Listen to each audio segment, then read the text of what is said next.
నమస్తే అండి. కృష్ణా ఛానల్కి స్వాగతం అండి. ధనుర్మాసంలో గోదాతల్లి రచించినటువంటి 30 పాసురాల్లో 14వ రోజు 14వ పాసురం యొక్క భావార్థం. ఏమోయి మీ పెరడునందున్న తోటలో గల ఒక దిగుడు బావిలో సూర్యోదయాన్ని వీక్షించి మొదమునందడి ఎర్రని కలువ పువ్వులు చిరునవ్వులు చిందించునట్లా విచ్చియున్నవి. కలువల రేడు చంద్రుని విరహమునకు ఓర్వలేని నల్ల కలువులు ముడుచుకుపోయినవి. కాషాయ వస్త్రధారులై స్వచ్ఛమైన ప్రకాశము గల దంతములు గల తపస్సారులు సన్యాసులు అందరును లేక ఆ వేషధారులైన తామస దేవతారాధకులను తమ యొక్క ఆలయముల తలుపులు తాళములను తెరుచుటకై వెడులుచున్నారు. ఆరాధన సమర్పించుటకేగుచున్నారు. పరిపూర్ణమైన దాని వలె మేము లేవక ముందుగానే వచ్చి మమ్ము లేపెదనని మాట ఇచ్చింటివి గదా. చాలులే, ఇకనైనను లేవవమ్మా, లేచి రావమ్మా, కొంచెమైనను సిగ్గు లేకుండానే నీకు మాటలను చెప్పుటయందు చక్కని నేర్పతరమును మాత్రము కలిగి ఉంటివి. అట్టి నేర్పును పనియందు కూడా చూపవలదా ఏమి?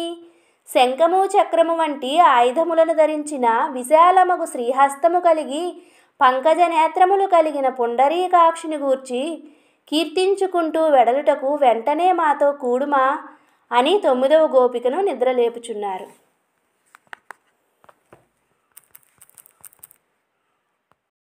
నమస్తే అండి. కృష్ణా ఛానల్కి స్వాగతం అండి. ధనుర్మాసంలో గోదాతల్లి రచించినటువంటి 30 పాసురాల్లో 14వ రోజు 14వ పాసురం యొక్క భావార్థం.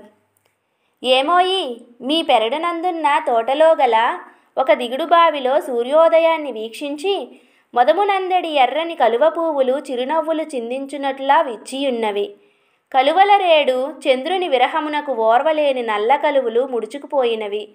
కాషాయ వస్త్రధారులై స్వచ్ఛమైన ప్రకాశము గల దంతములు గల తపస్సారులు సన్యాసులు అందరును లేక ఆ వేషధారులైన తామస దేవతారాధకులను తమ యొక్క ఆలయముల తలుపులు తాళములను తెరుచుటకై వెడులుచున్నారు.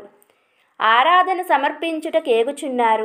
పరిపూర్ణమైన దాని వలె మేము లేవక ముందుగానే వచ్చి మమ్ము లేపెదనని మాట ఇచ్చింటివి గదా. చాలులే, ఇకనైనను లేవవమ్మా, లేచి రావమ్మా, కొంచెమైనను సిగ్గు లేకుండానే నీకు మాటలను చెప్పుటయందు చక్కని నేర్పతరమును మాత్రము కలిగి ఉంటివి. అట్టి నేర్పును పనియందు కూడా చూపవలదా ఏమి? శంఖము చక్రము వంటి ఆయుధములను ధరించిన విశాలమగు శ్రీహస్తము కలిగి పంకజ నేత్రములు కలిగిన పుండరీకాక్షుని గూర్చి కీర్తించుకుంటూ వెడలుటకు వెంటనే మాతో కూడుమా అని 9వ గోపికను నిద్రలేపుచున్నారు.